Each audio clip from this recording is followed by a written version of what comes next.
Bueno, valientes, gracias por sobrevivir a la tercera charla, con el calor que hace y la fecha que es, 22 de diciembre. Bueno, como les dije en las otras dos charlas, la idea de la última charla ya es salirnos un poco de cómo veníamos, que era estudiar las cosas básicas de álgebra de Lie. Ahora lo que vamos a hacer en la charla de hoy, que es básicamente divulgativa, no vamos a profundizar en nada, porque si nos ponemos a profundizar en cada una de las cosas que vamos a decir, no les cuento nada. En particular porque vamos a usar conceptos de economía que lo que pretendo es al principio de la charla dar un pantallazo de qué quiere decir cada una de las palabritas y ustedes usan su imaginación para tratar de entender a qué se refiere. Y después lo que quiero es, usando un artículo que básicamente es de ecuaciones diferenciales y álgebras de Lie, mostrar cómo se adaptó ese resultado a un modelo que suelen usar en economía para responder una pregunta que la voy a mostrar ahora, usando justamente ese trabajo, que es cómo se resuelve una ecuación diferencial en derivadas parciales de operadores. No es una ecuación diferencial sencilla, cómo se resuelve usando álgebras de Lie y cómo transformar ese problema al contexto en el cual aparece, que es en economía. Y ese es el objetivo de la charla de hoy, que obviamente no pretendo que sepan de ecuaciones diferenciales en derivadas parciales donde los objetos son operadores ni nada que se parezca, solo que tratemos de entender cómo es la lógica con la cual se usa esa herramienta para resolver el problema en economía. ¿Okay? Entonces, lo primero que quiero contarles al menos es en qué contexto aparece el problema que vamos a resolver. Hay una cantidad de trabajos en realidad que usan álgebras de Lie para resolver problemas de economía y finanzas. Hay una serie de trabajos que son de Lo y Hui, que uno de esos es el que vamos a tratar de desarrollar. Ahí los enumero, están del 2001 y el 2006, una serie de 3 artículos, donde lo que ellos tratan es de resolver ese problema que está ahí, o sea, estudio de la valoración de derivados multiactivos, introduciendo diversas técnicas basadas en álgebras de Lie, términos que no entendemos ninguno.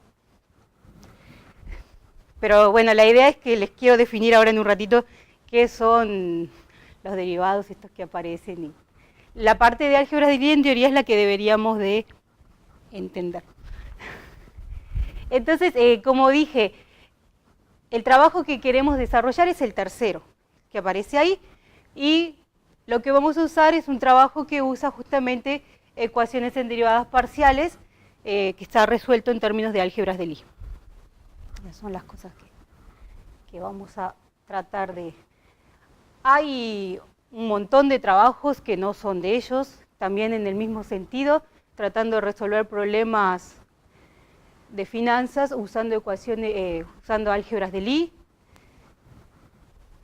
Ahí los enumero para que al menos tengan una idea de cuáles son las cosas que están estudiando o que han estudiado.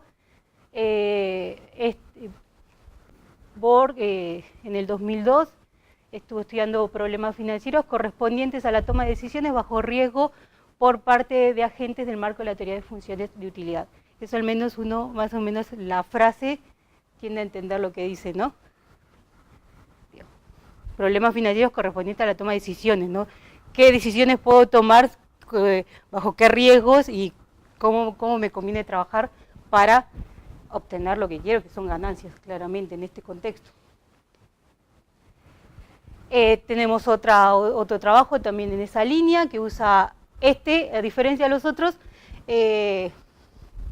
usa grupos de Lie. Nosotros no introducimos nada de la noción de grupos de Lie, pero tenemos la noción de álgebras de Lie y de grupos de Lie.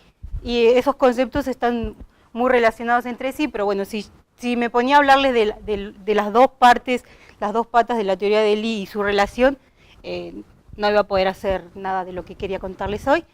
Es toda una parte compleja también la teoría de Lie, que está más bien, de grupos de Lie, perdón, está más bien motivada la parte geométrica de las estructuras. Nosotros nos concentramos puramente en la parte algebraica. La teoría de Lie tiene un contexto geométrico que involucra a los grupos de Lie, que son variedades con estructuras adicionales de grupo, y que justamente tienen relación con las álgebras de Lie, y una forma muy natural de relacionarlas es mirando el plano tangente y la identidad.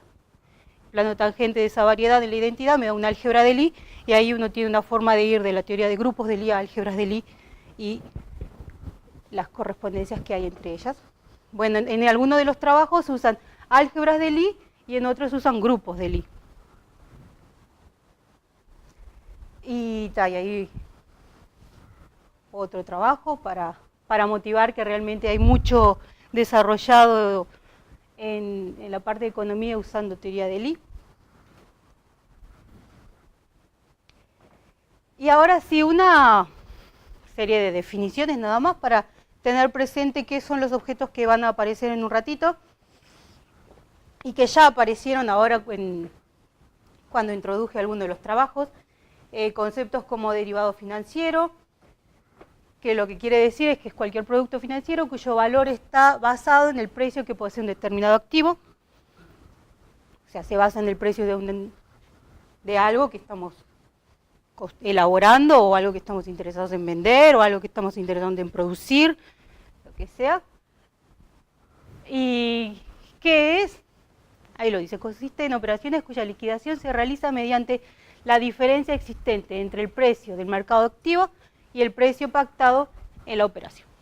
¿Okay? Tenemos una diferencia entre lo que uno fija como precio y lo que el mercado determina sobre ese mismo objeto.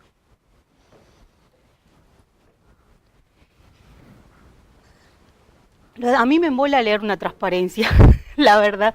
Digo, pero quería ponerlo las definiciones para que sepan lo que es. Como me parece re poco didáctico ponerme a leer lo que está escrito ahí, pero bueno, son un montón de conceptos que quiero que los vean al menos.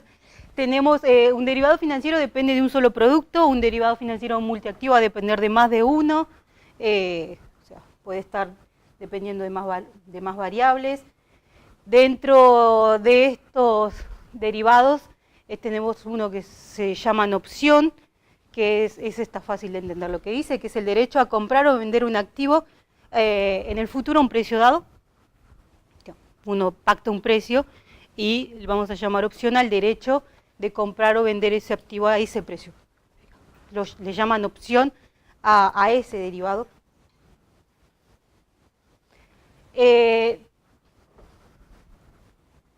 Tenemos diferentes tipos de opción, como le llaman ahí, o derecho a comprar o vender, que son las estándar, las que más suelen usar para modelar los problemas, que es el estilo americano y el estilo europeo.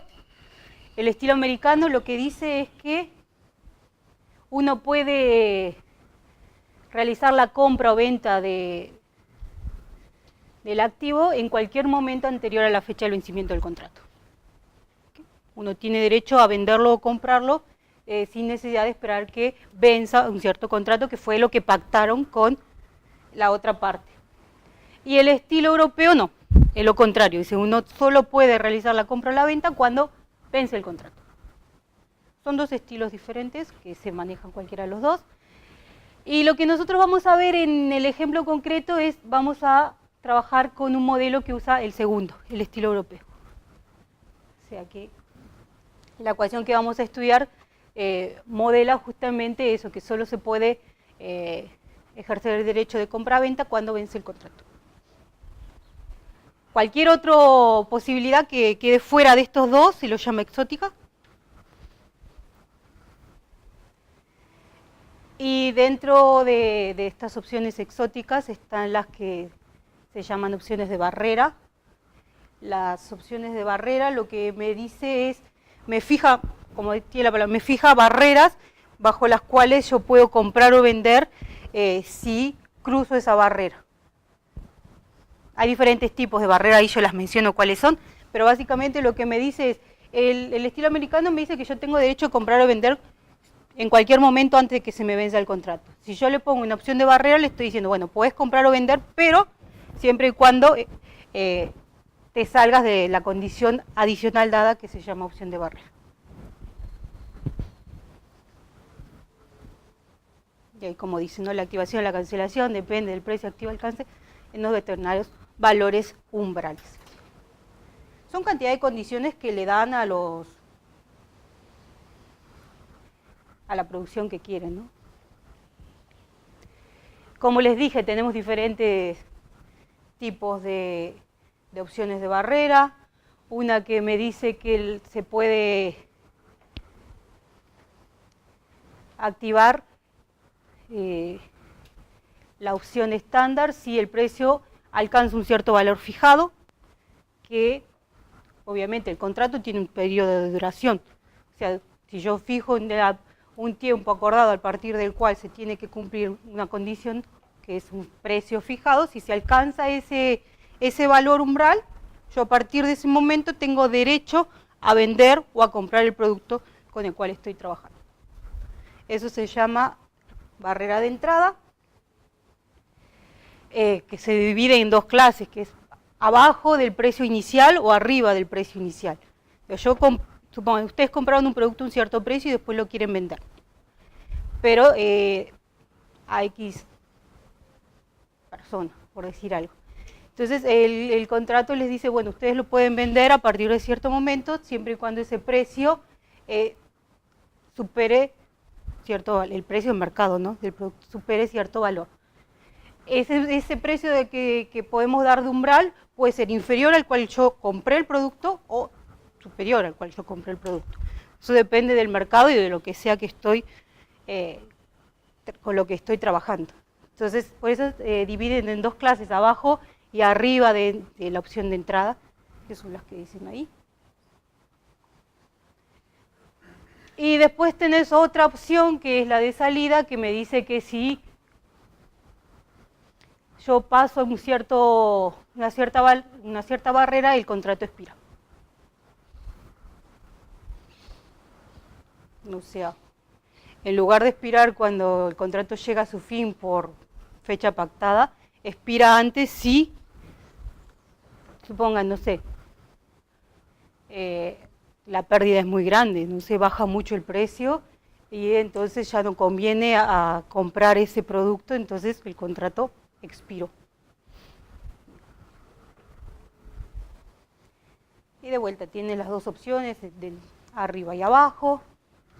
Después también estas opciones de barrera que uno puede elegir dentro de sus contratos, puede variar, puede ser móvil, que va a depender del tiempo, bajo ciertos ajustes, que los decide las dos partes que están realizando este contrato.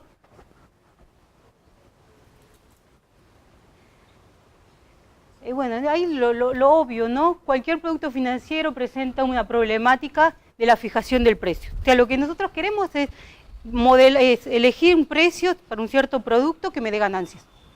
Básicamente todo lo que estoy diciendo, todos los términos que se mencionaron anteriormente son condiciones entre la persona que compra y la persona que vende, la oferta y la demanda para obtener ganancias de los dos lados, ¿no? Entonces, ¿cómo uno elige ese precio?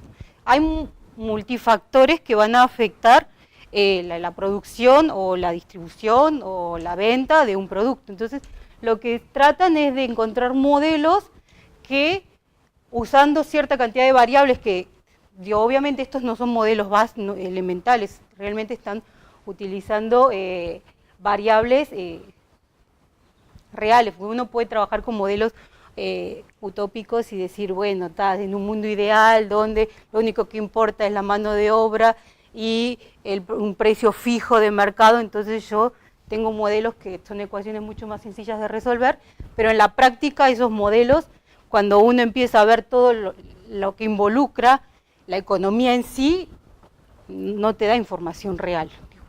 Entonces estos son realmente modelos en la vida real, que se usan en la vida real, donde realmente hay un montón de variables que aparecen para poder determinar el precio, cómo determinar el precio de un cierto producto para obtener lo que una empresa quiere, que es ganancias. Entonces, ya de por sí miren lo que es la ecuación que usan para modelar. El precio del activo es lo que están interesados, ¿no? Cómo encontrar el precio del activo de un cierto producto usando factores externos que son los que me van a permitir decidir cómo trabajar para obtener ganancias, ¿no? Hay un montón de variables ahí que no dicen lo que son, pero ahora ya les digo. Es un producto de derivadas, una ecuación diferencial, donde ¿qué tenemos? Hay una de las variables que mide la tasa de crecimiento, que es mu. Después tenemos otra que es sigma, hay un parámetro beta y hay otra variable que es zeta. Sigma es el parámetro de volatilidad, la volatilidad del mercado, ¿no? Está midiendo, es bastante fino el modelo porque mide la volatilidad del mercado, o sea, hay algunos modelos que esto lo ignoran, digo, no contemplan que puede fluctuar de manera volátil. Tenemos otro parámetro que se llama parámetro de elasticidad, de la función de volatilidad. Ese parámetro varía entre 0 y 1, para que tenga sentido económico, perdón. Y tenemos un proceso estocástico que en general, bueno, acá son solo términos que si alguien ha visto algo de probabilidad, puede que le suena lo que son los procesos estocásticos o los movimientos brownianos. Pero bueno, ese es el modelo que están usando ahí de la variable z. Y ahí les cuento lo que quiere decir volatilidad en las finanzas. Es el riesgo de un derivado financiero en determinado periodo de tiempo. Más concretamente, la volatilidad mide la desviación estándar de presentar los cambios de valor de determinado derivado financiero en el horizonte temporal específico. Son riesgos, la volatilidad mide un riesgo, claramente la palabra lo da a entender. Y ahora lo concreto, a lo que nosotros queremos. Digo, todo lo otro son terminologías para al menos entender que esa ecuación diferencial que nos va a aparecer en nuestro contexto está modelando el precio de un cierto producto en el mercado, usando parámetros variables que están midiendo realmente lo que puede pasar, como son la volatilidad, como dijimos recién, la producción, el costo del producto en sí. Entonces, si creemos que esta ecuación en derivadas parciales realmente mide una producción en finanzas, lo que queremos es ver, bueno, yo tengo este modelo, que lo puedo aplicar, ¿cómo lo resuelvo? La idea de la charla es contarles eso, cómo se resuelve este modelo. Digo, no es tratar de entender a fondo el modelo en sí, porque el modelo en sí, entenderlo, es un curso de economía, que no es el objetivo. Entonces la idea es entender cómo uno resuelve este modelo en un caso concreto, ¿no? Porque ese es un modelo general que se utiliza en muchos problemas de economía. Entonces, ¿en qué contexto vamos a trabajar para entender cómo uno resuelve y por qué aparecen álgebras de Lie? ¿Por qué digo que resolver esta ecuación usa álgebras de Lie? Bueno, vamos a trabajar en el contexto del artículo que les dije, es el último de la serie de Loy-Hui, y el trabajo de ellos se basa en un trabajo de ecuaciones diferenciales, que es bastante anterior. Si observan, es un resultado que se probó en el 63, y el artículo en el cual ellos lo usaron, que fue el primer artículo donde se usó este trabajo en economía, es del 2006. o sea, bastante tiempo después, más de 40 años, se encontró una aplicación de economía de un trabajo de ecuaciones diferenciales. Entonces, ¿cuál fue la idea que ellos tuvieron? Ahora en un ratito les voy a mostrar cuál es el teorema de Weyl-Norman, que lo que dice es, presenta una ecuación diferencial de operadores, derivadas parciales, y dice bajo ciertas condiciones cuándo uno la puede resolver. Y dice cuál es la solución. Te dice explícitamente. Se resuelve y la solución es esta. Entonces lo que ellos vieron es que esa ecuación se puede adaptar, de cierta manera, al modelo que acabamos de mencionar. Hay todo un trabajo ahí de cómo es que ellos lo adaptan. Y justamente cuando uno ve la solución que encuentran de estas ecuaciones diferenciales, la solución está dada en términos de álgebras de Lie. O sea, te dan una resolución que involucra álgebras de Lie. Entonces ese es el mismo modelo que dije recién, solo la misma ecuación que mencionamos al principio. Entonces, ¿qué es lo que dice este artículo del 63? Este párrafo, lo que voy a contarles ahora es puramente en ecuaciones diferenciales. Lo que dice es cómo resolver esa ecuación diferencial de primer orden de operadores lineales. Tenemos operadores lineales dos operadores lineales que están relacionados mediante esa ecuación diferencial. Dice que la derivada de uno es el producto de él con otro operador, con una condición inicial dada para poder encontrar una solución única.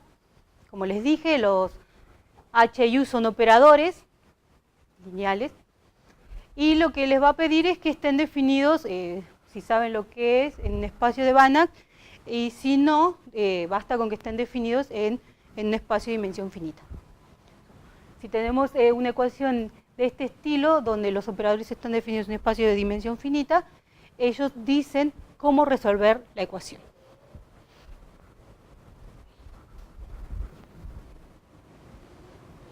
Entonces, y acá es donde aparecen las álgebras de Lie. Determinan la solución de la ecuación siempre y cuando uno pueda expresar a H, al operador H, como combinación, obviamente, como combinación lineal, pero donde los coeficientes dependen del tiempo. Si lo pensás en ecuaciones diferenciales, es la serie, pero bueno, tratemos yo creo que, no sé, no saben ecuaciones diferenciales, ¿verdad? ¿O sí? Algunos sí, todos. Digo, si uno piensa esto como una ecuación diferencial de primer orden, si conocemos H, sería fácil encontrar uno. Entonces acá básicamente lo que dice es eso, en general, aunque estemos trabajando en un espacio de Banach, si uno puede expresar a H como una combinación lineal de ciertos operadores, donde ahora los operadores están en el contexto más general posible, los operadores lo que les pide es que vivan dentro de una álgebra de Lie. Bajo esas condiciones, uno puede encontrar la solución de esta ecuación, que va a ser, si pensamos mirando más o menos la ecuación ahí, uno tendería a tratar de decir cuál es la solución, y es lo que ellos prueban, es lo que uno cree que va a ser la solución.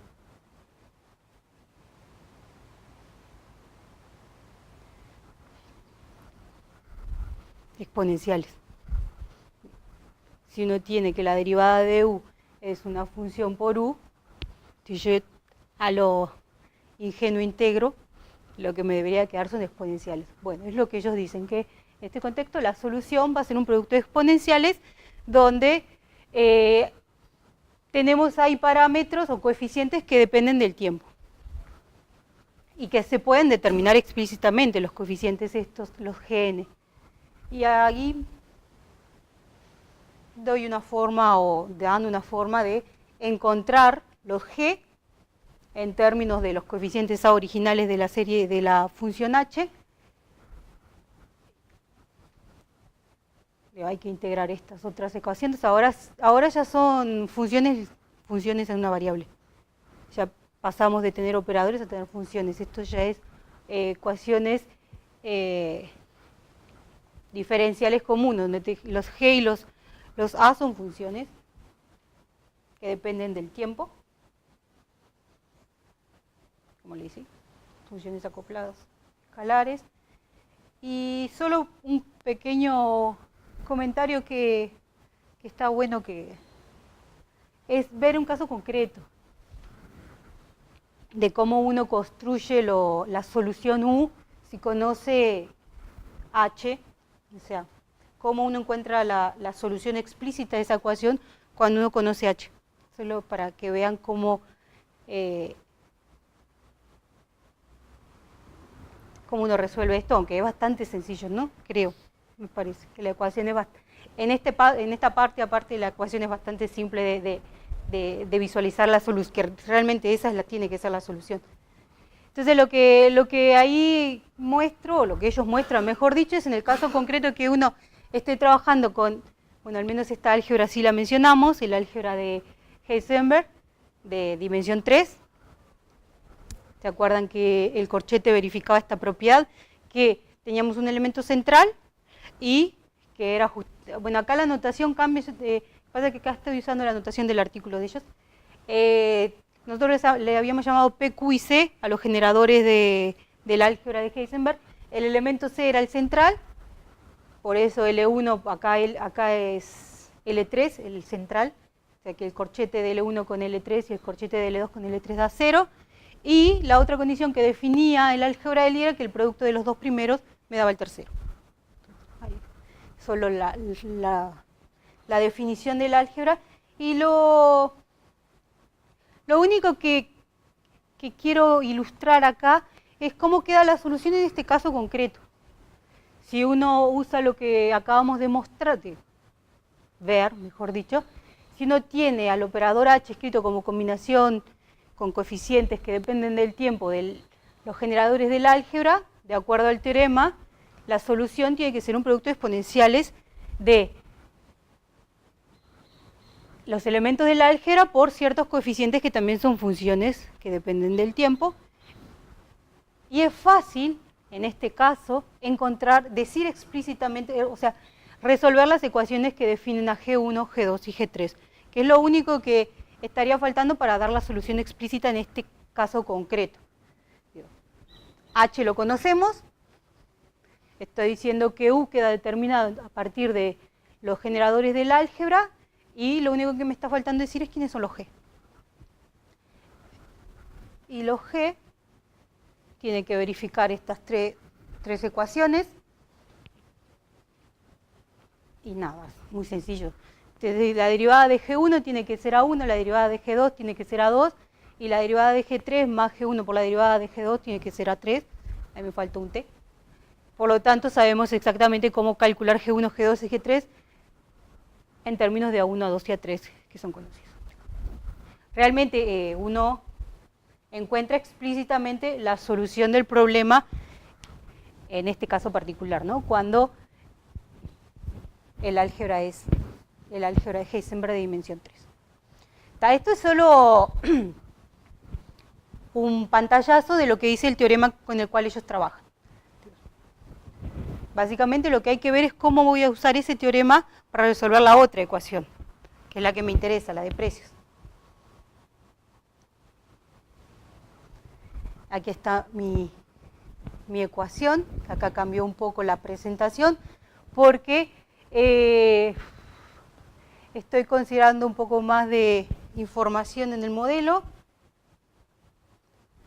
Ahí puse beta, obviamente está mal, ¿no? Beta mayor o igual que 0 o menor que 0, ¿no? Es menor que 1. Entonces, perdón ahí. P es el precio, de vuelta, el valor de la opción de lo que estoy trabajando. Ese es el precio del activo. Tenemos un tiempo en el cual va a durar el contrato. Tenemos la volatilidad, como aparecía en el otro modelo. Tenemos la tasa de interés de riesgo, y la última variable que aparece son los derivados generados. Entonces, acá lo que tenemos es una ecuación en derivadas parciales que parece muy compleja a simple vista, pero lo que queremos es tratar de llevarla de alguna manera al problema del teorema que vimos recién. Ahí hay un cambio de variable. Si lo visualizan rápido, los admiro. Esta es la ecuación original. Haciendo ese cambio de variable, la ecuación queda expresada así. O sea, me queda algo que lo va a llamar h por u. O sea, la derivada de u respecto del tiempo es h por u. O sea, es de la forma... h es todo lo que está ahí entre medio de los paréntesis.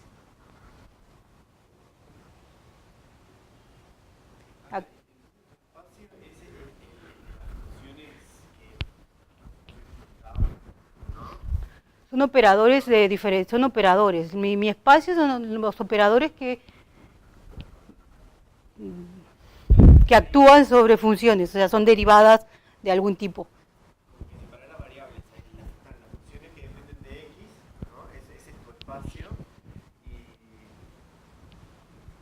claro, derivar con respecto a x es un operador ahí adentro. Claro. Claro, son los operadores son mis objetos. Las funciones que solo dependen de tau serían como los escalares. La idea es meter el álgebra de Lie como una subálgebra del álgebra de... Exactamente. Sí, en realidad es exactamente el álgebra de Lie que aparece cuando uno mira esta, es una subálgebra del álgebra de operadores. Estás tomando las derivadas, acá dice exactamente cuál es. Es la generada por estos, que son los operadores en derivadas, las derivadas de los órdenes que necesites.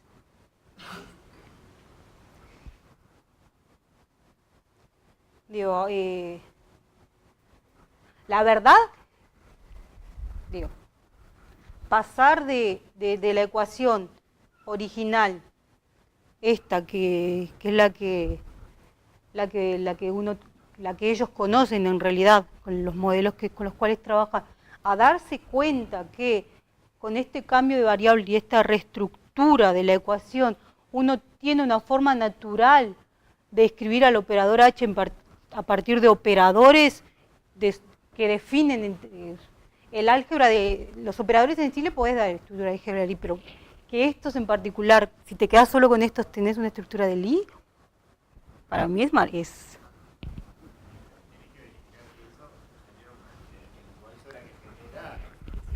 claro, por eso, porque acá toma estos tres operadores y con estos es con los cuales va a trabajar después. Es como que si vos lees el artículo de ellos, esto lo dicen en un párrafo.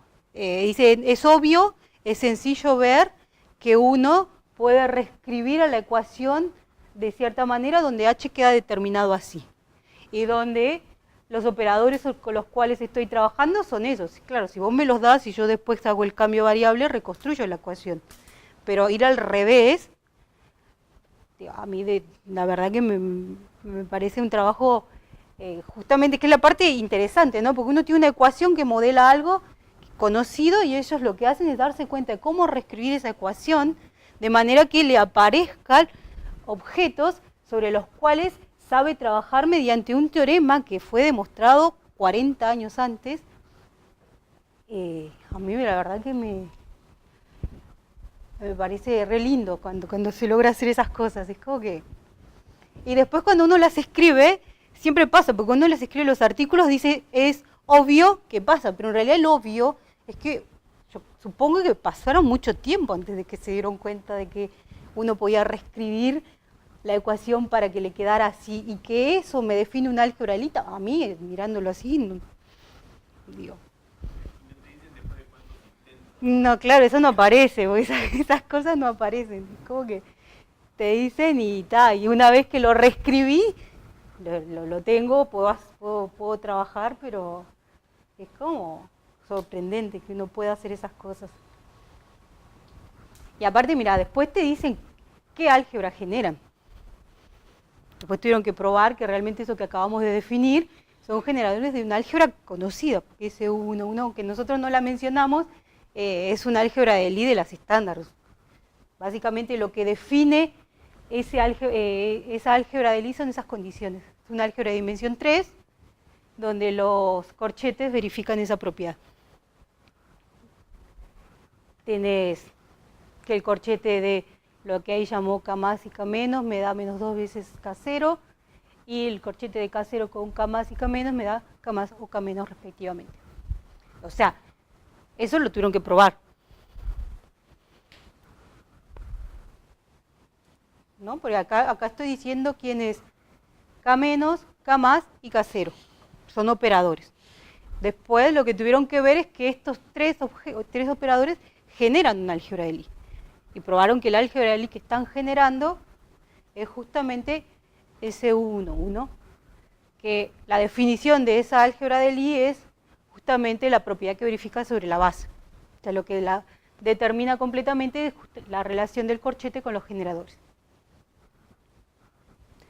Observen que con este cambio de variables, si quieren, todavía no estoy en las condiciones del teorema, porque no tengo escrito H como combinación lineal con coeficientes que dependen del tiempo de una álgebra de Lie. Aparece un término adicional, que es B. B es esa función que está ahí abajo. Entonces, todavía hay que hacer algún trabajo adicional para llevar al modelo que justamente solo involucra a los generadores de la álgebra de Lie. Entonces, ¿qué es lo que hacen para poder llevar a esa expresión?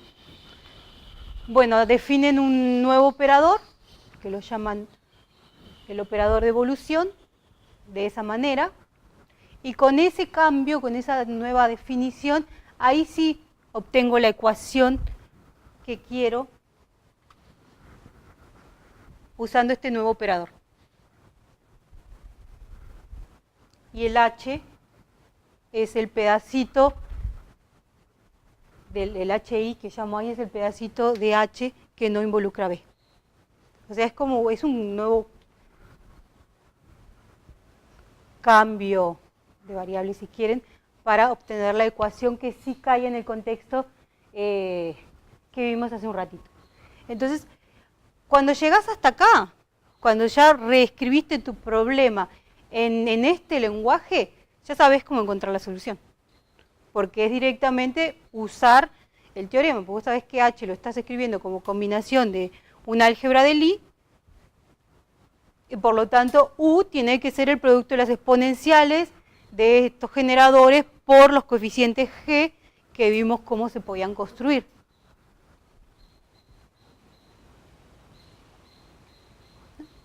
Justamente lo que digo ahí, U tiene que tener esa expresión. Ahí le cambié los nombres de los coeficientes, ahora se llaman C, no G, pero también los podemos hallar explícitamente de la forma de mi ecuación, y todo queda determinado en términos de los datos iniciales del problema. O sea, acaban de encontrar, observen que una vez que yo conozco este operador U,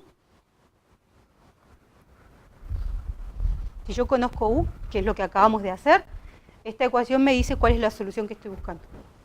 Porque en realidad la solución que yo quería era U de xt.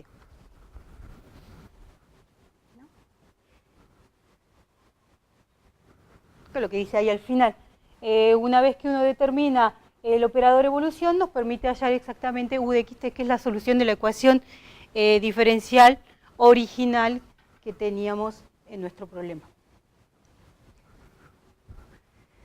El artículo tiene mucho más trabajo adicional que lo que acabo de contarles. Esto es básicamente la primera parte del trabajo. Luego introducen nuevos parámetros Porque ahí dice que, si observan el título, decía que era para opciones con barrera móvil y con parámetros temporales. El modelo que vimos nosotros recién no tiene barreras móviles, solo tiene parámetros temporales. Entonces, ellos hacen después un estudio equivalente a este, introduciendo barreras móviles, que es una nueva variable en la ecuación en derivadas parciales, y ven de vuelta que pueden reescribir la ecuación para poder aplicar nuevamente el teorema y encuentran la solución, y después dan una serie de aplicaciones concretas, digo, a problemas reales donde ya ahora no son variables, sino cada cosa representa algo concreto, pero bueno, eso ya excede totalmente mi capacidad de contarles, porque para mí finanzas es un mundo oscuro. Pero bueno, me parece que ilustra al menos esto, lo que les conté, que realmente uno tiene aplicaciones, para mí, sorprendentes de algo puramente algebraico a cosas concretas, ¿no? Porque esto es economía, esto se aplica realmente en la vida cotidiana nuestra, aunque no lo veamos, pero son los modelos que usan para determinar los precios de las cosas que nosotros compramos. O sea, me parece sorprendente en realidad. Y si quieren, bueno, ahí está toda la referencia de otros artículos que usan las álgebras de Lie para otros modelos y otro tipo de aplicaciones, como les dije, de grupos de Lie, que también está interesante, por si les interesa curiosear un poco en esas aplicaciones. Y aunque yo no dije nada, hay muchos ejemplos muy lindos de álgebras de Lie en física, que son más cercanos a lo que nosotros hacemos, ¿no? Como que si somos todos matemáticos o estamos estudiando matemática, la física está más cerca que la economía. Pero eso me parecía que es más fácil de ver en la literatura. Si alguien está interesado lo puede buscar y encuentra un montón de aplicaciones. Y esto me pareció que era un poco diferente a lo que uno suele dar como aplicación.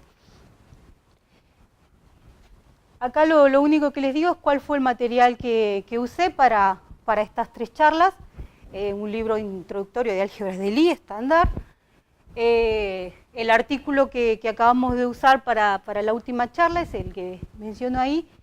Y la tercera referencia es una monografía de grado, que en realidad lo que usé de la monografía fueron las terminologías de estas que vimos de economía para el ejemplo, que está bueno porque estaba todo compacto. Si uno busca en los libros de economía, estos son libros. Entonces era un exceso tratar de compactificar todo eso.